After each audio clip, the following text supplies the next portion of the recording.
Hi everyone. आज का जो हमारा वीडियो है वो है पंपिंग ऑफ सर्किट ब्रेकर। और ये एक फॉल्ट कंडीशन होती है और इसके लिए हम लगाते हैं anti pumping relay. So anti pumping relay को जानने से पहले हम जानते हैं कि पंपिंग ऑफ सर्किट ब्रेकर होता क्या है और ये किन कारणों से होता है।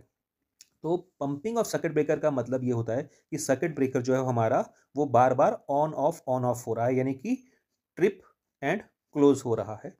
ट्रिप क्लोज के बहुत सारे साइकिल्स होते रहेंगे कंटिन्यूसली, और ये होता है फॉल्ट के केस में। यानी कि अगर कोई फॉल्ट आया है उसके बाद सर्किट ब्रेकर ट्रिप होगा और दोबारा से अपने आप ही क्लोज हो जाएगा।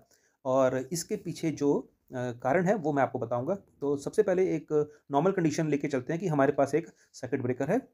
सर्किट ब्रेकर जो है उसका जो क्लोज कॉइल है और उसका ट्रिप कॉइल हमने यहाँ दिखाया है, ये डीसी पे काम करती हैं, क्योंकि कॉइल्स जो होती हैं वो कंट्रोल सर्किट जो है उसकी कॉइल्स हम डीसी पे इसलिए यूज़ करते हैं क्योंकि एक तो वो इलेक्ट्रोमैग्नेटिक इंटरफेरेंस का कोई उसमें इफेक्ट नहीं होता है, और दूसरा क्या है कि जो हमारा जो बैटरी सप्लाई होता है, हम कंट्रोल सर्किट को इमरजेंसी सप्लाईज में हमें डीसी सप्लाई अवेलेबल रहता है बैटरी के रूप में।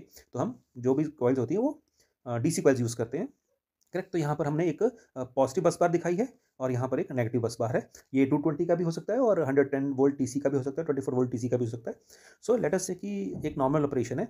तो यहाँ पे हमने सर्किट ब्रेकर को जो है क्लोज कॉइल को सप्लाई दिया, मैनुअली आपने क्लोज किया। आपने यहाँ पे टीएनसी स्विच यूज़ करना है, लेकिन मैंने यहाँ सिंप्लिसिटी के लिए टीएनसी स्विच नहीं दिखाया है। टीएनसी स्विच यानी कि ट्रिप, न्यूट्रल और क्लोज स्विच। ठीक है, तो मैंने यहाँ पे टीएनसी स्विच का ये क्लोज पोजीशन है, मैंने क्लोज पुश प्रेस किया। क्लोज पुश प्रेस करते ही क्या होगा, ये जो क्लोज पुश होता है इसका जो बटन रहता है वो स्प्रिंग लोडेड रहता है, यानी कि सिर्फ कुछ समय के लिए आपको उसको प्रेस करना है। और जैसे ही आप क्लोज पुश को प्रेस करेंगे, सेम टाइम जो क्लोज कॉइल है सर्किट ब्रेकर की उसको सप्लाई जाएगा और उसका जो सॉलिड है वो सर्किट ब्रेकर को क्लोज कर देगा। ठीक है, तो सर्किट ब्रेकर हमारा क्लोज हो गया। करेक्ट। अब जो है सर्किट ब्रेकर, हम नहीं चाहते हैं कि सर्किट ब्रेकर जो है वो या जो क्लोज कॉइल है उसे हमेशा ही सप्लाई मिलती रहे।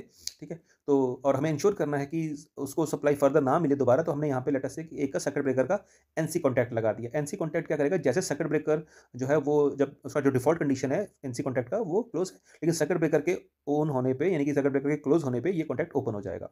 ठीक है, और फर्दर हमारे प्रेस करने पे भी सप्लाई क्लोज कॉन्टैक्ट को नहीं जाएगा। करेक्ट। ठीक है। अच्छा, अब यहाँ पर एक है हमारा ट्रिप कॉइल। ठीक है, जो टीएनसी स्विच का ट्रिप कॉइल है। लेट अस से मैंने अब ट्रिप ऑपरेट किया। ट्रिप ऑपरेट करते ही क्या होगा, ट्रिप कॉइल को सप्लाई चला जाएगा और ट्रिप कॉइल जो है वो सर्किट ब्रेकर को ट्रिप करा देगा। ऐसे में क्या होगा, जो एनसी कॉन्टैक्ट जो अभी एनओ हुआ था, ठीक है, वो दोबारा से एनसी हो जाएगा और नेक्स्ट बार क्लोजिंग के लिए हमारा जो है ये जो कॉइल है, क्लोजिंग कॉइल है, ये रेडी हो जाएगा। ठीक है। ऐसे ही हमारा जो ट्रिप कॉइल है इसको किसी रिले से भी सप्लाई आ सकता है, यानी कि अगर रिले ने कोई रिमोटली फॉल्ट्स का सिग्नल दिया, फॉल्ट का सिग्नल दिया, तो उन दैट केस भी रिले को यहाँ ट्रिप कॉइल को सप्लाई जाएगा और ट्रिप कॉइल जो है वो अगेन सर्किट ब्रेकर को ट्रिप करवा देगी और सर्किट ब्रेकर ट्रिप होते ही ये जो एनओ हुआ था अभी दोबारा से अपनी डिफॉल्ट पोजीशन एनसी में आ जाएगा और अगेन फर्दर दोबारा जो है क्लोजिंग के लिए सर्किट ब्रेकर की जो क्लोज कॉइल है वो रेडी हो जाएगी। ये तो नॉर्मल कंडीशन है।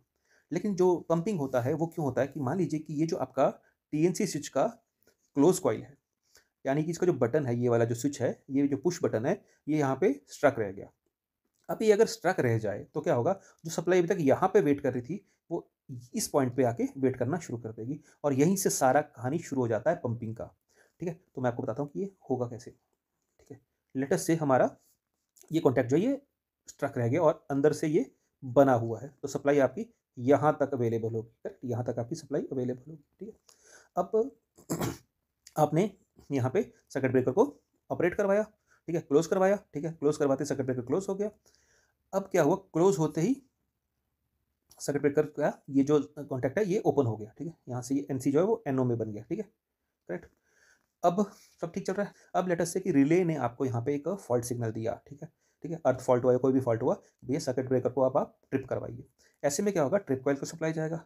ट्रिप कॉइल को सप्लाई जाते ही क्या होगा, सर्किट ब्रेकर तो ट्रिप हो जाएगा। ठीक है, सर्किट ब्रेकर ट्रिप होगा और साथ में क्या होगा, सर्किट ब्रेकर का जो जो कॉन्टैक्ट है वो अपनी डिफॉल्ट पोजीशन यानी कि एनसी में आ जाएगा। ठीक है, एनसी में आ जाएगा और जो सप्लाई अभी यहाँ ऑपरेट पहुंची थी वो क्लोज कॉइल को पहुंच जाएगी, यानी कि अभी ट्रिप हुआ था, अब दोबारा से क्या हो जाएगा, क्लोज हो जाएगा, तो सर्किट ब्रेकर फिर से ऑन हो जाएगा।